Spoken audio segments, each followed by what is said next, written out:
Somewhere in the boreal forest north of the Churchill River, in the winter of 1922, a Cree trapper named Joseph pulled a pot off a spruce wood fire at -47 degrees and ate a stew that had been simmering for 3 days straight. He had not seen another human being in 11 days. Number 8 on this list was made from an animal most Canadians today would not even consider touching. Number 3 will change the way you understand what hunger actually means. And number 1 is not a recipe. It is an act of defiance against the coldest country on earth. Hi, my name is Jeff, and this is Forgotten Canadian Foods. Number 25, rabbit and root stew. The snowshoe hare was the trapper's most reliable currency. It cost nothing but a length of snare wire and the knowledge of where to set it, which every trapper carried in his bones by his second winter in the bush. 3 or 4 hares pulled from the line in the morning went straight into the pot with whatever the pack held. Dried turnip, a fistful of barley, a chunk of salt pork if the season had started well. The pot hung from a green spruce pole notched over the fire, and the stew simmered while the trapper ran the next section of line. By the time he returned, the broth had turned golden and the meat had fallen clean from the bone. Hudson's Bay Company supply ledgers from posts along the Albany River in northern Ontario, dated 1911, list snare wire as the single most requested resupply item after tea and tobacco. The rabbit fed the trapper. The rabbit kept the trapper moving. We now pay $14 a pound for rabbit at specialty butchers and call it artisanal. The trapper would have found that genuinely funny. Number 24, salt pork and dried pea mash. Every trapper who left a Hudson's Bay post in October carried the same 2 things in his pack regardless of where he was headed: salt pork and dried peas. Together, they weighed less than 20 pounds and could sustain a man for 6 weeks if he was careful. The method was not complicated.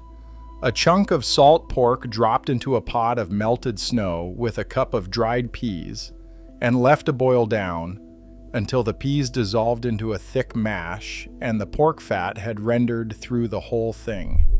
It was eaten with a spoon if one was available and with 2 fingers if it was not. HBC supply records from Moose Factory in 1904 show dried peas listed in quantities of 40 pounds per man per season. 40 pounds. That is how serious the pea was. We have turned the split pea into a soup we order in bread bowls at restaurants. The trapper ate his out of a tin cup at -30 and considered it breakfast. Number 23, spruce, tip, and venison broth. Here is the one that surprises people. In late autumn, before the deep cold locked everything down, trappers who knew their bush stripped young spruce tips from the lowest branches and dried them inside their tent canvas for later use. Come January, a handful of dried spruce tips dropped into a venison bone broth produced a liquid that tasted faintly of pine resin and something green and alive in a world that had gone entirely white. Trappers who wintered in the James Bay lowlands described the taste in their journals as something that cleared the head after weeks of nothing but salt and fat. They did not know they were correcting a vitamin C deficiency that would otherwise have turned into scurvy by February. They just knew the broth tasted like it was doing something. Their grandmothers had told them to make it. They listened. We stopped listening and started taking supplements in pill form. Not the same thing. Number 22, frozen whitefish boil. Lake whitefish froze solid on the line overnight in January, and the trapper carried them stiff as boards in his sled. When the tent was up and the fire was going, he dropped the frozen fish directly into the pot without thawing. The fish thawed as it boiled, releasing its fat into the water and producing a broth that was clear, sweet, and rich in a way that fresh fish never quite achieves. Some trappers added dried wild onion, most added nothing. The whole meal, from fire start to eating, took under 30 minutes, which in trapper time was practically fast food. Ojibwe and Cree knowledge keepers in the Lake Nipigon region have described this method as one of the oldest winter cooking techniques in the boreal forest, predating European contact by centuries. The settlers learned it from their indigenous neighbors. The ones who refused to learn it did not last long north of 49. Number 21. Bear fat and wild onion potage, rendered black. Bear fat was the trapper's butter, his lard, his cooking oil, and in desperate moments, his medicine. A good fall bear yielded enough fat to fill 3 or 4 crocks that would not go rancid in cold storage through the entire winter. Melted over the fire with dried wild onions and whatever scraps of dried meat remained at the bottom of the pack. It became a potage that was more fat than anything else and tasted extraordinary for exactly that reason. The Métis trappers of the North Saskatchewan River system carried bear fat as a trade good between camps. A full crock exchanged for a week's worth of dried corn or a length of good snare wire. We now pay $11 for a small jar of bear fat at heritage food markets and consider ourselves adventurous. The trapper considered it Tuesday. Number 20, beaver tail stew. I want to be careful here because I know what you're thinking, and yes, we are talking about the actual tail of an actual beaver, not the fried dough pastry sold at Rideau Canal in Ottawa, which is delicious, but it is not this. The beaver tail, singed over an open flame to remove the leathery skin, then boiled low and slow for 4 or 5 hours, releases a gelatinous, richly flavored broth from the cartilage and fat that sets firm like aspic when it cools. Voyageur journals from the Athabasca country in the 1790s describe beaver tail as the meal that the men requested most specifically when given the choice. Not the tenderloin, not the haunch. The tail. Because the men who lived in the cold learned quickly that fat and gelatine kept them alive in a way that lean meat never could. The trapper who threw away the tail was a trapper who did not fully understand the animal. Number 19. Muskrat and barley porridge. In the marsh country of the Manitoba Interlake and the delta of the Saskatchewan River, muskrat was not poverty food. It was the most available protein in the landscape, and it was harvested with the same seriousness that a prairie farmer brought to butchering day. Cleaned and jointed. Muskrat simmered, with pearl barley until the meat came free, and the barley had absorbed every bit of fat and flavor from the carcass. The result was thick, slightly gamey, deeply warming. Métis oral histories from the Red River settlement describe muskrat stew at the spring feast table alongside venison and pemmican. It was not an afterthought. It was a centerpiece. The Roman Catholic Diocese of St. Boniface in Manitoba officially classified muskrat as a fish in the 19th century so that Métis families could eat it on Fridays without breaking Lenten rules. I am not making that up. The bishop did what he had to do. Number 18, moose nose soup. The moose nose was not the glamorous cut.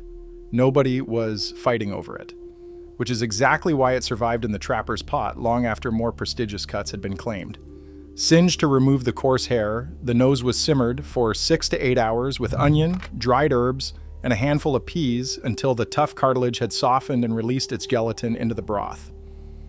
The meat inside, and there is genuine meat inside a moose nose, pulled free in soft, dark shreds that tasted nothing like what you might expect. Rich, almost sweet, faintly wild. Dene and Cree hunters across the Northwest Territories considered the nose among the choicest parts of the animal.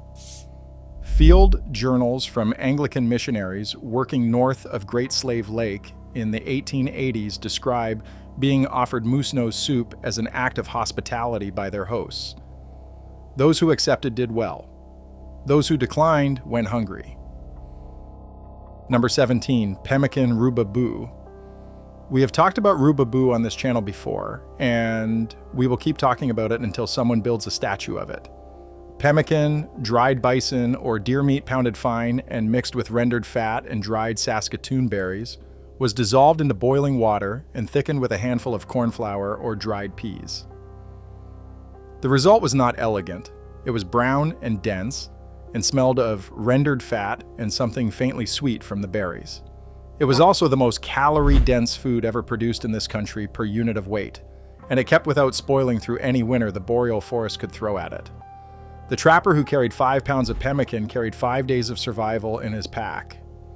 Food scientists studying traditional indigenous diets have calculated the caloric density of properly made pemmican at over 3,000 calories per pound. The energy bar industry has been trying to catch up for 50 years. They have not gotten there yet. Number 16, lynx and potato simmer. Lynx was not hunted for the pot. It was trapped for the fur, which by 1920 was fetching $15 a pelt at HBC posts, which was serious money. But a trapper alone in the bush for 3 months does not throw away meat simply because it was not the original intention. Lynx, jointed and simmered low with dried potato slices and salt, produced a pale, mild broth with white meat that sat somewhere between rabbit and chicken in flavor. Trappers who wrote about it in their journals almost always expressed surprise. They expected something rank and got something almost delicate. A trapper named Archibald Belaney, who some of you will know better as Grey Owl, described eating lynx stew in his Northern Ontario journals in the 1920s, and noted that a man who turns his nose up at free meat in January is a man who has never been truly cold. He was right about that. Number 15, blood and bone marrow broth. When a large animal was taken on the trap line, moose, caribou, or black bear, the trapper did not pick particular cuts. He used everything within reach of his knife and within the limits of what he could carry on his sled. The long bones were cracked open with the back of a hatchet. The marrow was either eaten raw on the spot or dropped into the pot, along with whatever blood had been collected in a clean pail at the kill. This broth is one of the oldest foods in human history. It supplied fat-soluble vitamins, minerals, and collagen from the marrow, and iron and protein from the blood. In the dead of a northern Canadian winter, when no plant food existed within 500 miles, this broth was not cuisine. It was medicine delivered in a tin pot over a spruce wood fire. Indigenous peoples across the subarctic had known this for 10,000 years. European trappers who were wise enough to learn it survived. Those who insisted on eating only the muscle meat developed deficiency symptoms that their partners in the bush recognized immediately and corrected with the same pot. The knowledge was always there. It just required humility to accept it. Number 14, frozen salt pork chunk stew. When the temperature dropped past -40, the salt pork in the pack froze solid as a block of wood. The trapper did not wait for it to thaw. He took his hatchet and split off a chunk the size of his fist. He dropped it into a pot of melting snow and built the fire higher. The frozen pork thawed as the water heated, and by the time the pot was at a boil, the fat was already rendering into the water. Add whatever else was in the pack: barley, dried peas, a strip of dried fish. Let it simmer 40 minutes. Eat it.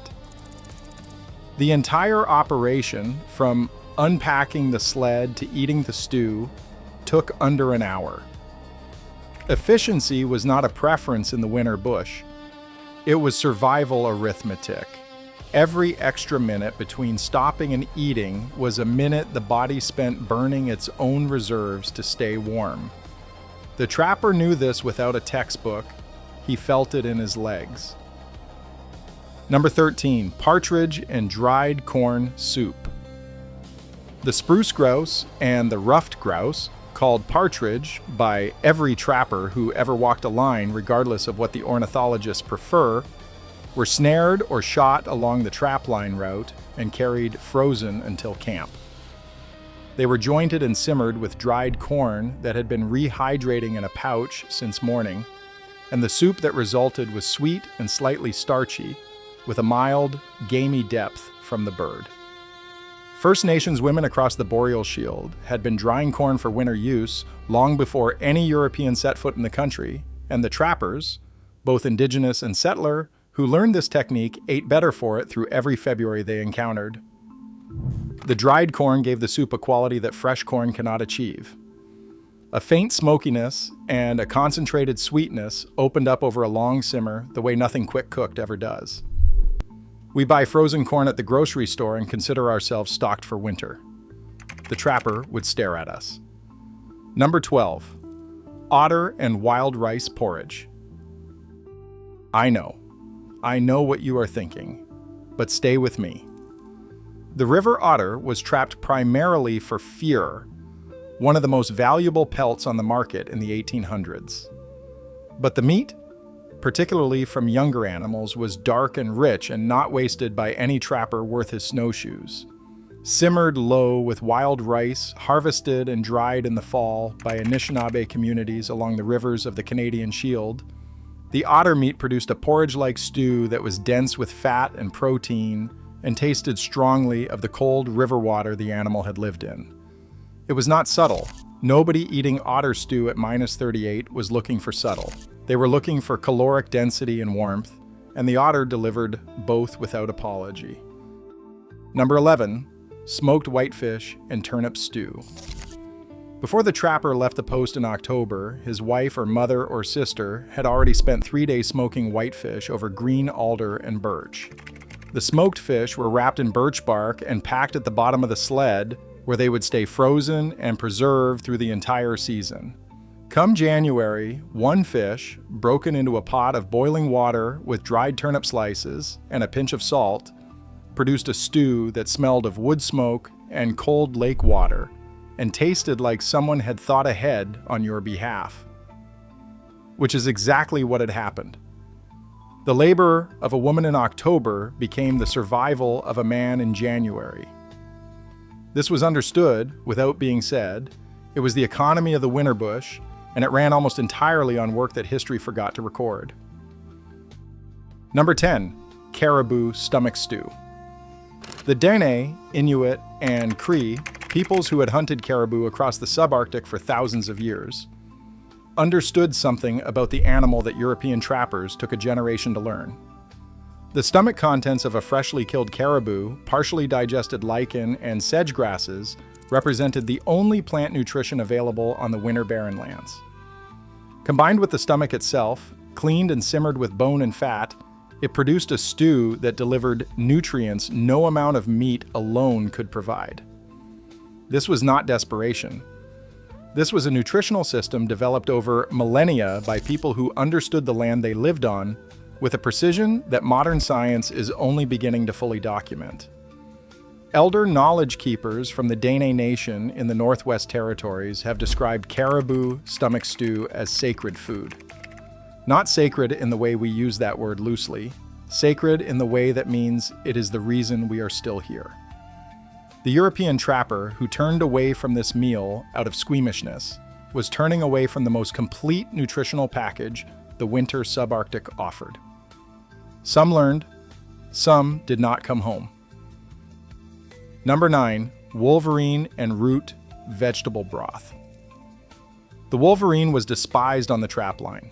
It robbed caches, destroyed traps, and had the audacity to be almost impossible to catch. When one was caught, it was regarded with a mixture of satisfaction and revenge. The meat was cooked because nothing was wasted, but it required specific treatment. It was parboiled twice to cut the strong musk, then simmered long and slow with whatever root vegetables the pack held, and a generous pour of salt. The resulting broth was dark and intensely flavored, and the meat, while never going to win a beauty contest, was nourishing in the way that all dark wild game is nourishing. Trappers who wrote about it described it the way people describe eating something they will not admit they enjoyed, which means they probably had seconds. Number 8, marten and dried bean simmer. The American marten was the trapper's bread and butter. Its pelt drove the entire northern fur economy through the 18th and 19th centuries. Like the lynx and the otter, it was not wasted when the situation required otherwise. Small, roughly the size of a large squirrel, a marten simmered with dried beans and salt pork scraps produced a stew that was more bean than meat, but anchored by the fat and flavor of the small animal in a way that plain bean soup never achieved. Hudson's Bay Company Post journals from Fort Chipewyan on Lake Athabasca describe trappers arriving from the bush in March with stories of marten stew, stories that their partners received with the polite skepticism of people who had never been hungry enough to understand it. Hunger is a specific teacher. It does not offer electives. Number 7. Wolf broth with bannock dumplings. Wolf was not hunted for the pot. It was shot to protect the dog team and the cached meat supply, both of which a working trapper could not function without. The meat, once taken, went into the pot, because throwing away meat in January in the northern bush is not a philosophical position anyone maintained for long. Wolf meat is lean and dark, and it produces a thin broth without the fat content that kept a man warm in cold temperatures. The trapper solved this by dropping bannock dumplings into the simmering broth. Flour, lard, baking powder, salt, mixed stiff, and dropped by the spoonful into the pot. The dumplings swelled and thickened the wolf broth into something substantial enough to be a meal. The fat in the bannock did the work the wolf meat could not. This is what it looks like when a man understands every ingredient he has available and refuses to let any of them fail him. Number 6.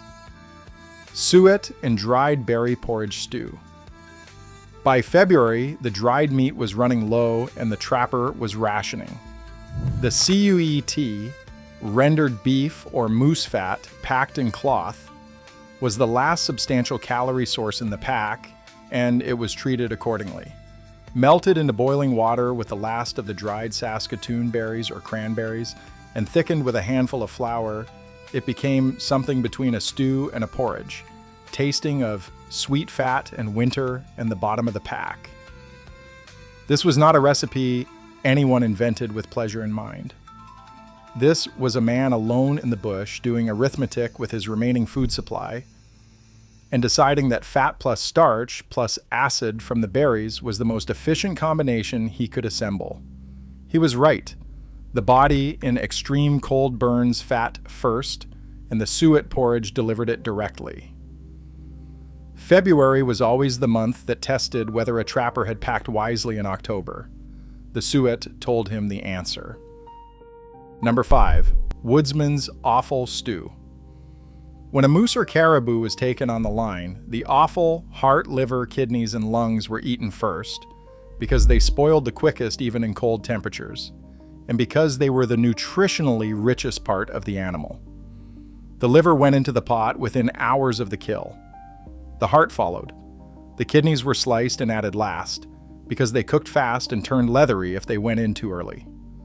Salt, a dried onion if one remained, boiling water, and 40 minutes over a hard fire. The resulting stew was dark and intensely mineral, and it delivered iron and fat-soluble vitamins in concentrations that kept the trapper's body functional through the most demanding physical work a Canadian winter could demand. There are men alive today in northern Manitoba and Saskatchewan whose grandfathers ran trap lines and who still make this stew from memory every fall. They are not doing it for nostalgia. They are doing it because it works. Number 4. Porcupine and cattail broth.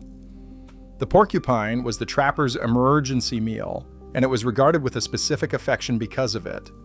Slow enough to be killed with a stick, present in the boreal forest year-round, and carrying enough fat in winter to matter, the porcupine was the animal that stood between a lost or injured trapper and starvation more times than history recorded.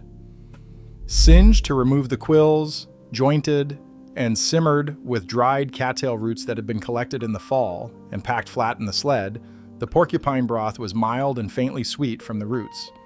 Survival manuals produced by the Canadian military in the 1940s and distributed to pilots flying northern routes specifically listed the porcupine as the animal most likely to save a downed airman's life in the boreal forest. The trapper had known this for 100 years before anyone wrote it in a manual. Number 3. The 3-day trapper's pot. It had no formal name. Every trapper had a version of it, and every version was slightly different, and every version worked on the same principle. You started a pot, you never let it go cold. On the first day you had rabbit and salt pork and whatever the pack held.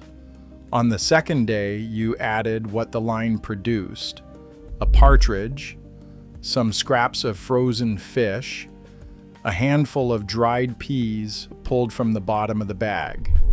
On the third day, the pot had become something that could not be replicated because it was the accumulation of 3 days of fire and cold and whatever the bush had provided. The fat had rendered and re-rendered. The broth had reduced and been replenished with snow water. The flavor had deepened past anything a single-day cook could achieve into something dark and complex and specific to that fire and that bush and that man. Trappers who kept journals described the 3-day pot the way they described very little else in their working lives, with something close to reverence. It was the closest thing the winter bush produced to comfort, and it cost nothing except the willingness to keep the fire going. Number 2, Cree Winter Fire Stew. This stew does not belong to the trapper tradition alone. It belongs to the land and to the people who understood the land before anyone else arrived to learn from them. Cree women in the communities around James Bay and Hudson Bay had been making winter fire stew long before the fur trade created the conditions that sent European trappers into that country. Dried moose meat, wild rice, dried berries, rendered bear fat, and whatever the season had produced simmered together in a birch bark container heated by fire-warmed stones when no metal pot was available, and later in the iron pots that arrived with trade. The recipe was not written down because it did not need to be written down. It lived in the hands and the memory of the women who made it, and was passed from mother to daughter across generations, the way knowledge travels when it is too important to leave to paper. Elder knowledge keepers in Cree communities across northern Quebec and Ontario are working now to document and preserve this tradition. What is at stake is not a recipe. It is a relationship with a landscape that took thousands of years to build. Number 1, the empty pot that wasn't. In the winter of 1931, a Métis trapper named Louis Rat ran out of everything 200 miles northeast of Prince Albert.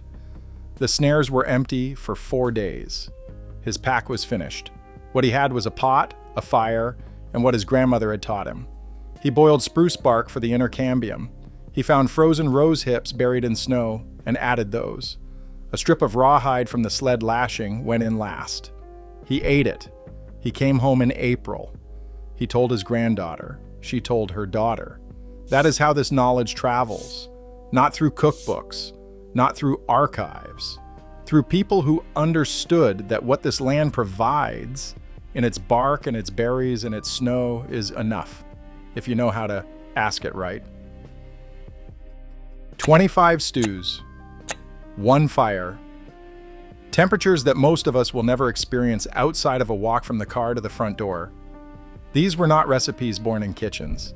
They came from canvas tents pitched in spruce forests, from knowledge passed between generations without being written down, from women who packed the October sled, and men who trusted what they had been taught when there was nothing left to trust but that. The animals provided, the land provided, the knowledge made the difference. If your grandfather ran a trap line, if your grandmother dried the fish and smoked the meat in October, if you know where the spruce tips grow or how to crack a long bone for the marrow, write it in the comments below, because that knowledge is still alive somewhere and this channel exists to make sure it stays that way. Hit subscribe. We are just getting started.